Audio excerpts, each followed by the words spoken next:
கர்த்தருக்கு ஸ்தோத்திரம். ஊழியரின் ஊழியத்தை குறித்து ஒரு சிறிய ஷார்ட்டான மெசேஜ் பார்ப்போம். எரேமியா 15:21.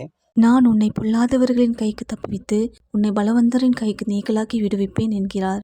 இன்னைக்கு நம்ம என்னத்தை குறித்து பார்க்க போனா, தப்புவிப்பாரு, விடுவிப்பாரு. எதுல தப்புவிப்பாருன்னா, பொல்லாதவர்கள் கைகளுக்கும் பலவந்தன் தரித்த கைகளுக்கும் நீங்களாக்கி விடுவிப்பாரு.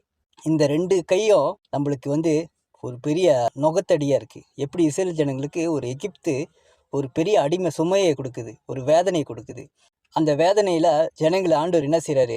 பொல்லாதவங்களை ஆண்டவர் 10 வாதையில வாதித்து எடுக்கிறாரு. ஆனா இஸ்ரேல் ஜனங்களுக்கு அவங்கள ஒரு காரியத்துல தப்பு வச்சுட்டே இருக்கிறாரு. எல்லாமே எகிப்துக்கு பட்டுச்சு வாதையெல்லாம். ஆனா இஸ்ரேல் ஜனங்களுக்கு அந்த வாதையெல்லாம் அவங்களுக்கு படல. அவங்களுக்கு வெளிச்சமா இருந்துச்சு இஸ்ரேல் ஜனங்களுக்கு. ஆனா எகிப்துக்கு இருட்டா இருந்துச்சு. தீங்கே செஞ்சுக்கிட்டு இருக்கிற ஜனங்களுக்கா இருந்தோம்னா கண்டிப்பா நம்மளுக்கு திரும்பியும் தீங்கு அண்டி நடக்கும். எப்படி எகிப்துல தீங்கே செஞ்சிட்டு இருந்த பார்வோனுக்கு எகிப்து ஃபுல்லா தீங்கா நடக்குது.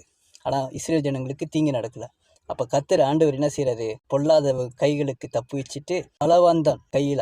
அப்படின்னா நீங்க பார்வோனுடைய ரதங்கள்லாம் பயங்கரமா இருக்கும். அவங்க துரத்தி வர்றது வேகமா இருக்கும். பலவந்தன் அதுதான். அதை தடுக்கிறதுக்கு கர்த்தர் என்ன செய்யறாரு? செங்கடல்ல தொடர்ந்து ஜனங்களை வழி நடத்தி தப்பு வைக்கிறாரு.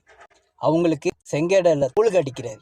அதுதான் அவங்க கைகளுக்கு நீங்கள் ஆக்கி விடுவிக்கிறாரு. ஆண்டவர் சொல்றாரு, எகிப்தை நீங்க காண மாட்டீங்கன்னு சொல்றாரு. அப்போ இன்னைக்கு யாரெல்லாம் இந்த மாதிரி சிக்கி கொண்டு இருக்கிறீங்களோ கர்த்தர் நிச்சயமாக அவங்களுக்கு ஒரு விடுதலை கொடுத்து ஒரு நல்லதை கர்த்தர் கொண்டு வருவார். கர்த்தருக்கு சித்தமானால் அடுத்த வீடியோவில் பார்ப்போம்.